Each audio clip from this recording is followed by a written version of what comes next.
Okay, welcome to our latest Swampcast. Of course, it's a very happy group of Gators around here. We just left the locker room where the players were talking about the win, the 14-6 win. You know, in some ways, it's not the same, but it reminds me a little of 91 FSU. It does me too, Pat. It was a very similar game. Hard to get anything going on offense, right. But, you know, make enough plays. And who would have thought that Florida could wear down one of the best defenses in the country like they did in the second half? I mean, that's a gut check, test of your manhood. They passed. Absolutely. And, you know, I taught some of the players, this is what I'm writing in my column, is that the LSU game last year was the perfect example of what they weren't able to do. Yeah. And they said, you know, we couldn't do this kind of thing last year. This goes to Davis, to Dillman, to Muschamp, to all those guys who worked on this, because that offensive line did a great job, and as you said, wore down LSU in the second half. I thought at halftime, Florida's got to come up. They're going to have to be more creative. Yeah. But they didn't. They said, you know what? This is who we are. They strapped up with chin strap and went out. And that 85-yard drive for the first touchdown was huge. Yeah. I mean, they ran it down their throat. They changed the whole momentum of the game. And then the Elam play.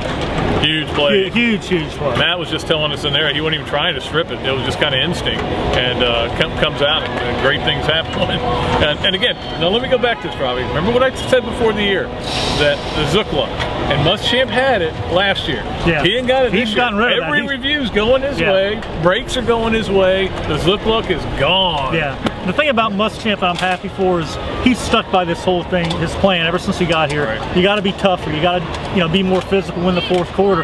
They've bought into that completely, and now look at this team. They're winning games in the fourth quarter. And second half, fourth quarter. Mike Gillislee, another impressive game. Not a lot of big runs, but then both the touchdown runs. It's amazing how hard it was to run on this team. They were so physical, and then both touchdown runs were wide open. Wide open. They just caved in the line. I love his running style, Pat. Yeah. The way he sets up blocks and he cuts back, and then he has a burst of speed at the same time. So a really great player for Florida right now. I told Edward Ashoff, I said, you know the comment, all right, that Urban Meyer left the cupboard stacked.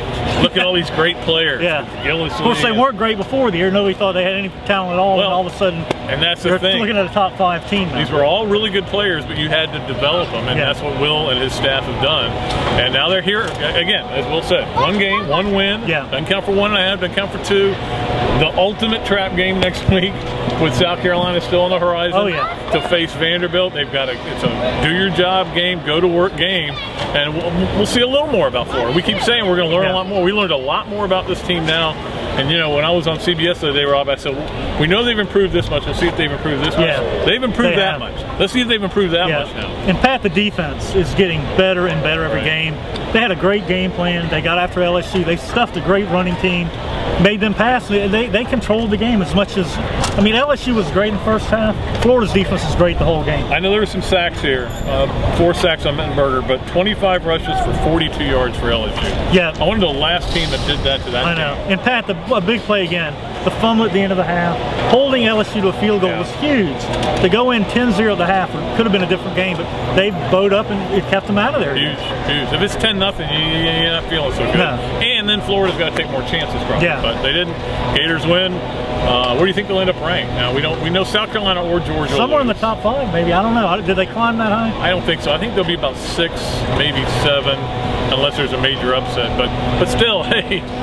You're 5-0, people. If you can't be happy now, I give up on you, okay? This is a good football team, and it's been a lot of fun to... that was a game, too. That was a dry mouth game as you're watching. You're like, oh, my God, what's going to happen next?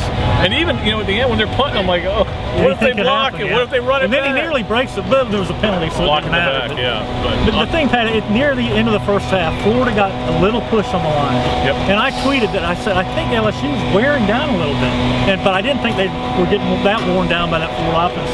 But yeah, Florida's offensive line controlled the game this second. Absolutely. Well, I hope you guys enjoyed it, and we hope you enjoyed this Swampcast. We'll be back next week to preview the game against Vanderbilt. Until then, Pat Dooley, Robbie Ander from the Gainesville Sun saying so long from the Swamp.